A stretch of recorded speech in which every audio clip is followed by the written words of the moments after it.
हम देखते हैं कि कंपनी के बहुत सारे वर्कर्स समंदर के बीच ड्रिलिंग करने यानी समंदर में कुछ खोजने के लिए खुदाई करने आए थे। वो कड़ी मेहनत के बाद घर वापस जा रही थी, पर तभी रिक के मैनेजर मैग्नस के पास कंपनी के हेड की कॉल आती है जो बताता है कि हेलीकॉप्टर्स जो आप लोगों को लेने आ रही थी इमरजेंसी की वजह से वो कहीं और जा रहे हैं। रिक यानी समंदर के बीचों बीच एक जगह जिसके पास बहुत सारी शिप्स भी होती है। अब मैग्नस जब ये पूछती है कि मेरे वर्कर्स को कब लेने आएंगे कि तभी कॉल बंद हो जाती है। तभी इधर पूरी ही जगह का कम्युनिकेशन सिस्टम भी बंद हो जाता है, यानी जिसके जरिए ये किसी से भी राब्ता कर सकते हैं, जिस वजह से डॉक्टर जो अपने घर कॉल कर रही थी उसकी कॉल कट हो जाती है और फुलमर नाम के इलेक्ट्रिशियन का रेडियो सिस्टम बंद हो जाता है। मैग्नस एक मीटिंग बुलाती है जिसमें वो कहते हैं कि फिलहाल तो हेलीकॉप्टर्स हमें नहीं लेने आ रहे, जिस वजह से वो सारे लोग काफी परेशान हो जाते हैं। उनमें से बूढ़ा आदमी बार बार पूछता है कि आखिर क्यों नहीं आ रहे हेलीकॉप्टर्स। अब तभी अचानक सारी लाइट्स भी बंद हो जाती है। फुलमर देखते है कि अभी फिलहाल थोड़ी बहुत लाइट्स जनरेटर से चल रही हैं और रिक के मेन हिस्से का प्रेशर भी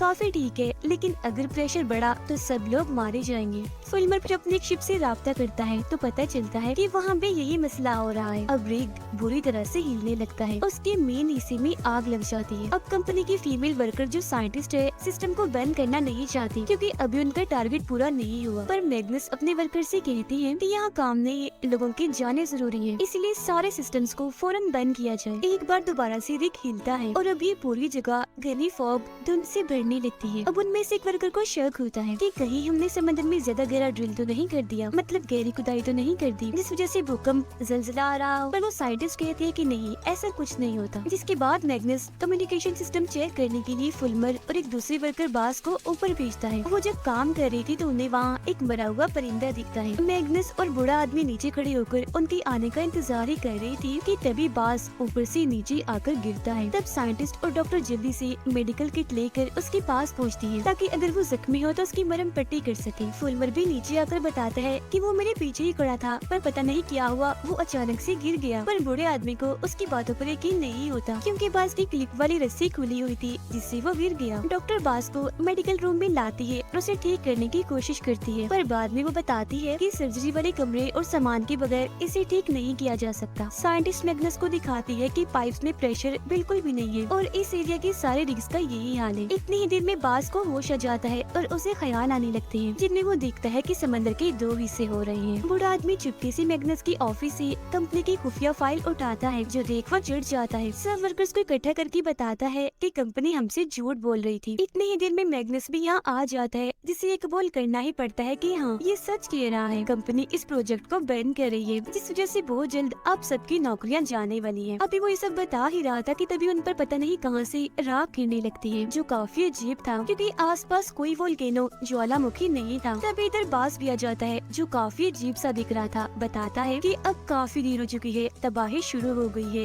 इतना कहकर वो गिर जाता है। फिर बाद में जब उसे होश आती है तो उसे कुछ याद नहीं था कि मैं ऊपर से गिरा था या मैंने तबाही की कोई बात की थी। वो बस इतना कहता है कि जब मैं ऊपर था तो मैंने फोग में कोई चीज देखी, जिसके बाद मेरे दिमाग में अजीब तरह की आवाजें आने लगी। उसकी बातें अनसुनी करके डॉक्टर उसका खून लेने लगती है सैंपल के तौर पर, जिस वजह से वो चिढ़ जाता है। कहता है कि तुम लोगों ने मेरी चेतावनी को नजरअंदाज करके अच्छा नहीं किया और अब एक बड़ी लहर आ रही है। पर जैसे तैसे डॉक्टर उसे सुला देती है और साइंटिस्ट को बताती है कि हेरत इसके जख्म अपने आप ही ठीक हो रही है। उनके जाने के बाद बास जब उठता है तो अपने बाजू पर देखता है कि वहाँ कोई चमकदार चीज है और ये उसके जख्मों को ठीक कर रही है। सभी देखते हैं कि उनका शिप उनसे राब्ता करने की कोशिश कर रहा है, पर गलत जगह वो आगे बढ़ रहा है। मैसेज को देखने के लिए मैग्नस एक वर्कर को भेजता है तो पता चलता है कि वो शिप इनसे मदद मांग रहा है। मैग्नस फुलमर को कहता है कि लाइट्स के जरिए उन्हें सिग्नल्स भेजो और पता लगवाओ कि वो इस फोग के बारे में क्या जानते हैं। बूढ़े आदमी को कमरे में बंद किया हुआ था जिस वजह से वो गुस्से में पागल हो रहा था, लगातार दरवाजा तोड़ने की कोशिश करने लगता है। मेडिकल रूम में बास देखता है कि उसके जख्म भर गए हैं। वो खुद को जब शीशे में देखता है तो उसे ख्याल आता है कि उनका रिग तबाह हो रहा है। वो फिर यहाँ से निकलकर कमरे में आता है और वर्कर वाले कपड़े पहन लेता है। अब तभी उसके सर में जोरदार दर्द होने लगता है और उसका सोने वाला दांत टूटकर निकल आता है। राग को देखकर साइंटिस्ट कहती है कि मुझे कुछ ठीक नहीं लग रहा, इसके बारे में मैं जांच कर रही हूँ, तो तब तक सब अंदर ही रहिए, बाहर मत जाएं। फुलमरी ने आकर बताता है कि हमारे शिप का कम्युनिकेशन सिस्टम भी टूट चुका है और अगर सुबह का इंतजार किया तो वो किसी चीज से टकराकर तबाह हो जाएगी, हमें लाइट जलानी होगी। जिस पर साइंटिस्ट कहते हैं कि कंपनी से कॉन्ट्रैक्ट की वजह से हम ये नहीं कर सकते, वरना हम पर कानूनी कार्रवाई भी हो सकती है। जिस पर मैग्नस कहता है पर हम कॉन्ट्रैक्ट के नाम पर इतनी सारे लोगों की जानें नहीं गवा सकते। तो फुलमर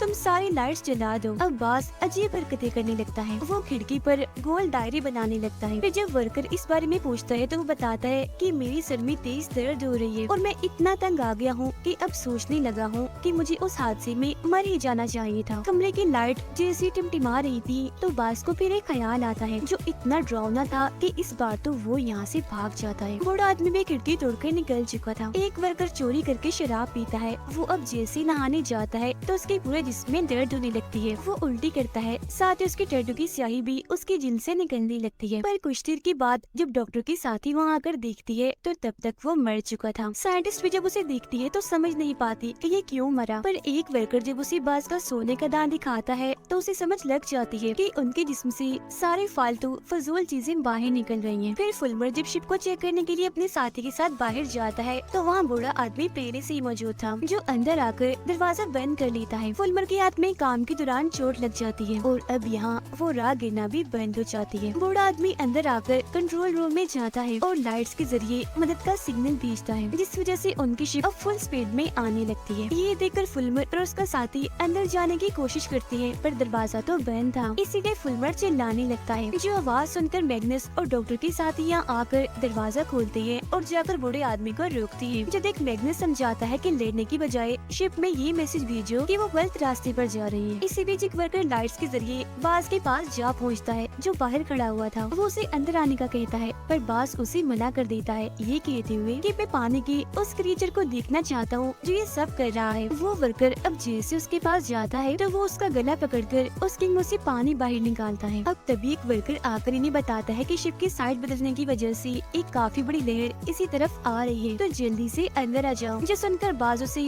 वहीं छोड़कर अकेला ही अंदर भाग जाता है। मैग्नस आकर उस वर्कर को होश में लाने की कोशिश तो करता है पर उसकी मौत हो चुकी थी। साइंटिस्ट राख पर खून डालती है तो पता चलता है कि राख में कोई छोटे छोटे से जानवर हैं जो कीड़े हैं। वो फिर मैग्नस और डॉक्टर को बुलाकर इस बारे में बताती है कि राख की जांच करने से पता चला है कि उसमें कोई जानदार है जो कीड़े हैं, जो किसी एक ऐसे इंसान की तलाश में है जिसके जिस्म में वो पनाह ले सके और उसे अपने साथ शामिल कर ले, जिसकी वजह से ये घुसते हैं तो उसके जख्मों को तेजी से ठीक कर देते हैं, क्योंकि उन कीड़ों को पलने फूलने के लिए ताकतवर जिस्म की जरूरत होती है। इसीलिए हमें राख से दूर रहना होगा और बास की तरह जितने भी लोगों के जिस्म में जख्म है उनकी हिफाजत करनी होगी। जो सुनकर मैग्नस कहता है कि मुझे बाज में कुछ ठीक नहीं लग रहा, ऐसा करो कि सबके खून के सैंपल ले लो जिनको हम बास के खून से मिला कर देखेंगे। अब आहिस्ता से फोक दूर होने लगती है और पास वाला रिग पूरी तरह से तबाह हो जाता है। बास साइंटिस्ट की रिसर्च वाले कागजों को देख रहा था पर जैसे इधर फुलमर आता है तो वो गुस्से में आ गया था। इतनी ही देर में यहाँ साइंटिस्ट भी आ जाती है और देखती है कि बास ने अपने खून का सैंपल उठा लिया है। वो उससे जैसी सैंपल मांगती है तो वो उसे चुरा कर यहाँ से भाग जाता है, जिसका मतलब था कि वो टेस्टिंग नहीं कर सकती। जिस वजह से मैग्नस कहता है कि चलो खैर है, ऐसा करो बाकी जख्मी लोगों को चेक कर लो। जिसके बाद वो एक मीटिंग बुलाता है जिसमें वो सबको कहता है कि अब से हम 2 टीम्स में काम करेंगे। एक टीम पूरी रिग को अच्छे से चेक करेगी और दूसरी टीम बास को ढूंढेगी। रिसर्च के जरिए साइंटिस्ट पता लगवाती है कि ये छोटे से कीड़े डायनासोर्स के जमाने के हैं, जिनका खात्मा डायनासोर्स के साथ ही हो गया था, पर लगता है कि ज्यादा गहराई में ड्रिल करने की वजह से ये जिंदा हो गई है दोबारा। बास अपने खून का सैंपल पानी में फेंक देता है और अब उसके सारे जख्म बिल्कुल ठीक हो गए थे। टेस्ट करने के लिए वो अपना हाथ पानी के टैंक में रखता है, जिस वजह से वो पूरा पानी छोटे छोटे कीड़ों से भर जाता है। पर जैसे बास का साथी यहाँ आता है वो जल्दी से छुप जाता है। उसका दोस्त जैसे पानी में उन छोटे कीड़ों को देखता है तो वो बाकियों को आवाज लगाने लगता है, पर बास उस पर हमला करके यहाँ से भाग जाता है। उसे फिर 2 वर्कर्स आकर उठाते हैं और देखती हैं कि उन छोटे छोटे कीड़ों की जगह पौधे उग गए हैं। अब बास के दोस्त का दांत भी निकलने लगता है, जिसका मतलब था कि वो भी अब इन्फेक्ट हो गया है, मतलब कि यहाँ जो भी था वो भी उसकी असर में आ चुका था। वो इस वजह से इतना घबरा गया था कि एक वर्कर को मारकर यहाँ से भाग जाता है। डॉक्टर के साथ ही जब नीचे आती है तो देखती है कि बाज यहाँ पर पौधे उगा रहा है, जिसके बाद वो बताता है कि काफी पुरानी यादों से मुझे पता चला है कि इस जगह के क्रीचर्स को मारा जा रहा है और अगर उन्हें ना बचाया तो ये सभी नहीं बच पाएंगे। जाएंगे। इतनी ही देर में बास का दोस्त भी यहाँ आकर उसकी हाँ में हाँ मिलाता है, पर अब जैसे यहाँ बूढ़ा आदमी आता है तो ये दोनों ही यहाँ से भाग जाते हैं। फुलमर लाइट तो ठीक कर लेता है, पर मेन हिस्से की आग बुझ चुकी थी। उन्हें दोबारा उसमें आग लगानी थी, वरना वो तबाह हो जाएगा, जिससे रिक की तबाही भी पक्की है। पर उस मेन हिस्से का सारा कंट्रोल नीचे वाले हिस्से में है, पर अगर वहाँ गए तो इन्फेक्शन फैल सकता है, क्योंकि वो चमकदार चीज और छोटे से कीड़े वही हैं। इस वजह से अब किसी को ऊपर जाकर ही मेन हिस्से में आग लगानी होगी। तब एक वर्कर सारा कंट्रोल खुद संभालता है और फुलमर को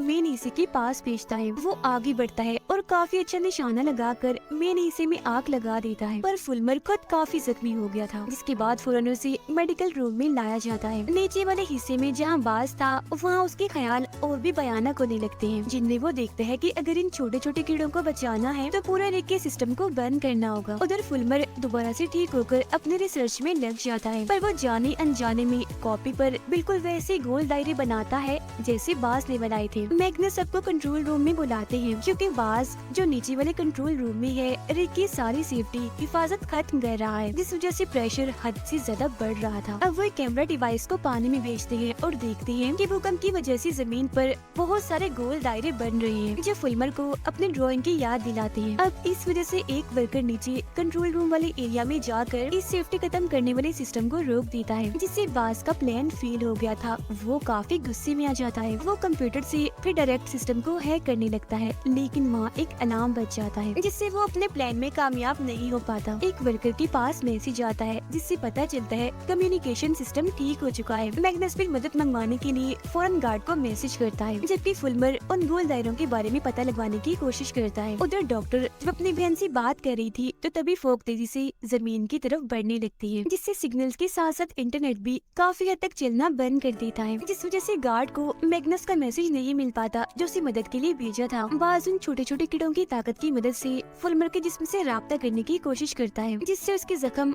और बढ़ने लगते हैं। इसके साथ ही फुलमर के दिमाग में बाज की आवाजें आने लगती है, इसीलिए वो अपने जख्म देखने बाथरूम में जाता है। अब उसे ढूंढते हुए साइंटिस्ट भी यहाँ आ जाती है, जिसे देखकर एकदम फुलमर चौंक जाता है, क्योंकि एक पल के लिए उसे शीशे में बाज की परछाई दिखी थी। वो इस सब के बारे में साइंटिस्ट को बताता है जो कुछ उसके साथ हो रहा था, जिस पर वो उसे दिलासा देती है। अब फुलमर को ख्याल आता है जैसे बाज उसे बुला रहा है, तो वो चला जाता है। कुछ देर बाद साइंटिस्ट उसे देखने आती है, जहाँ वो तो नहीं मिलता पर उसका छोड़ा हुआ एक नोट मिल जाता है। अब जब साइंटिस्ट और डॉक्टर देखते हैं कि फुलमर नीचे वाले हिस्से में जा रहा है, तो वो भी उसका पीछे करती है। अब वो चमकती चीज और छोटे कीड़े डॉक्टर को काटती नहीं बल्कि उसके इर्द गिर्द घूमने लगते हैं, जो देखकर साइंटिस्ट उसे यहाँ से ले जाती है। रिक पर सारे ही लोग काफी खुश थे, क्योंकि पास वाले एक रिक से एक शिप इनकी तरफ ही आ रही थी। शिप आने के बाद साइंटिस्ट सीनियर से मिलती है, जो रिसर्च लैब में काम करता था। आते ही वो सीनियर सीधा कंट्रोल रूम में जाता है। आने वाले बाकी लोगों को डॉक्टर चेक करती है कि कहीं कोई जख्मी तो नहीं हुआ। एक वर्कर ये देखकर काफी हैरान था कि मेरा साथी भी उसी शिप में आया है। अब वो सीनियर बताता है कि तेज प्रेशर की वजह से मेरा रिग फट गया था। साइंटिस्ट उससे पूछती है कि आपको इस रिग में क्यों भेजा गया,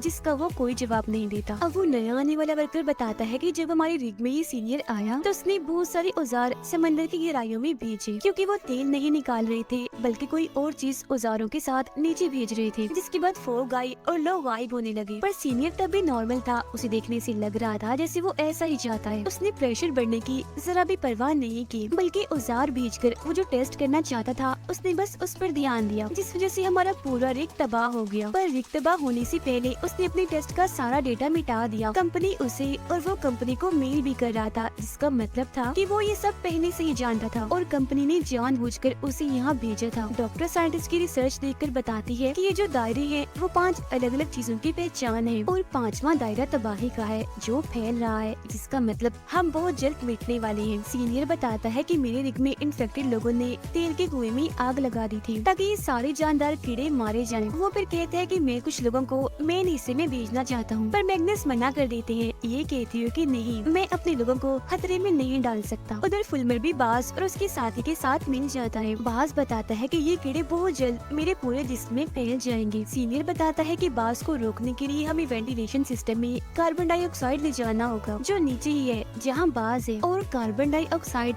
हम खुफिया सिलेंडर्स के जरिए ले जाएंगे। फिर जब सीनियर सिलेंडर्स लाता है तो तो एक वर्कर को शक होता है क्योंकि उस पर लिखा हुआ था कि इसमें कार्बन डाइऑक्साइड के अलावा कुछ और भी मिला हुआ है। वो फिर सिलेंडर्स को अपने साथ नीचे वाले हिस्से में जहाँ बाज है वहाँ ले जाने लगते हैं। साथ ही वो सिलेंडर्स का कनेक्शन वेंटिलेशन सिस्टम से भी जोड़ देते हैं। वो लोग यहाँ बाज के दोस्त को देखते हैं जिसकी हालत खराब थी क्योंकि वो खून की उल्टी कर देता है, जिससे वो समझ जाते हैं कि यहाँ कार्बन डाइऑक्साइड की ज्यादा होने की वजह से ये मर रहा है, पौधे भी इसी वजह से मर रहे हैं और ये सीनियर का प्लान था। इसीलिए बूढ़ा आदमी और एक दूसरा वर्कर तो वहाँ से भाग जाता है, पर एक वर्कर वहीं बाज के दोस्त के पास ही रुकता है। फुलमर फिर वेंटिलेशन सिस्टम को बंद करने की कोशिश करता है, पर वो और बाज दोनों ही बेहोश हो जाते हैं। डॉक्टर देखती है कि उन दोनों के बाहर आने के बाद सीनियर ने नीचे वाले हिस्से के सारे दरवाजे बंद कर दिए। इस वजह से वो साथी जो बाज के दोस्त की वजह से रुका था वो अंदर ही फंस चुका था। उसकी हालत इतनी खराब हो जाती है कि वो मर जाता है। अब सब आकर सीनियर से सवाल करते हैं कि हालांकि ऐसा करना खतरा था, फिर तुमने क्यों वेंटिलेशन सिस्टम में कार्बन डाइऑक्साइड को मिक्स किया? उस पर वो कहता है कि ये कोई खतरा नहीं है, बल्कि ये जिंदा रहने का एक तरीका है। वेंटिलेशन सिस्टम को बंद करने के लिए साइंटिस्ट उस नीचे वाले हिस्से में जाती है जहाँ फुलमर भी होश पड़ा हुआ था। वो उसे होश में लाने की कोशिश करती है पर वो नहीं आता, लेकिन अब वो जैसे पौधों पर हाथ रखती है तो तभी फुलमर की आँख खुल जाती है। उसे होश आ गई थी, जिसके बाद ये दोनों यहाँ से निकल जाते हैं। बाज की भी आँख खुल गई थी, उसे भी होश आ गई थी और अब वो 5वां दायरा भी बंद हो गया था। नया वर्कर बताता है कि सीनियर ने टेस्टिंग को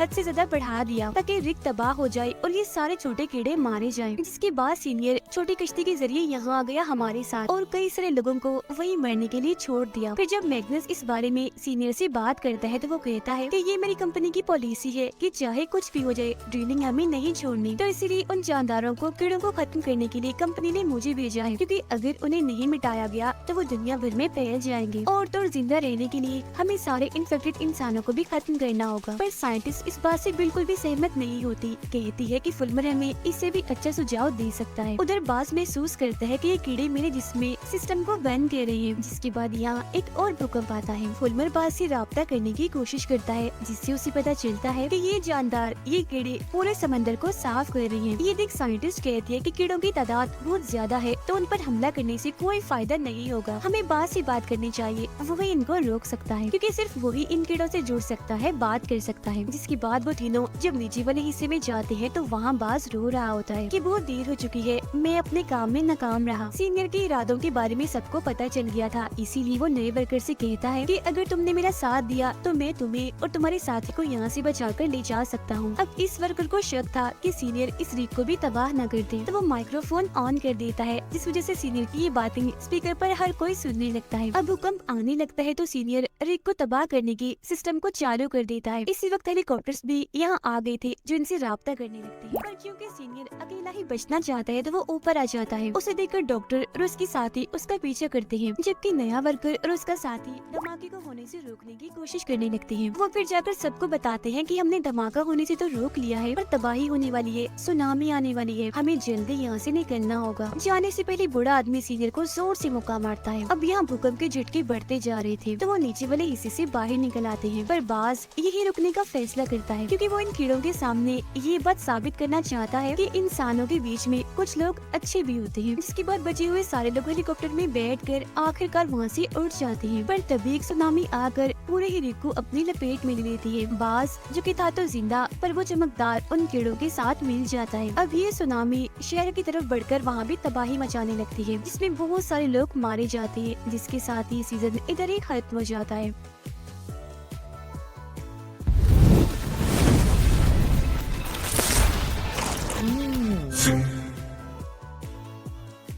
Me and the boys will on a level the playing field.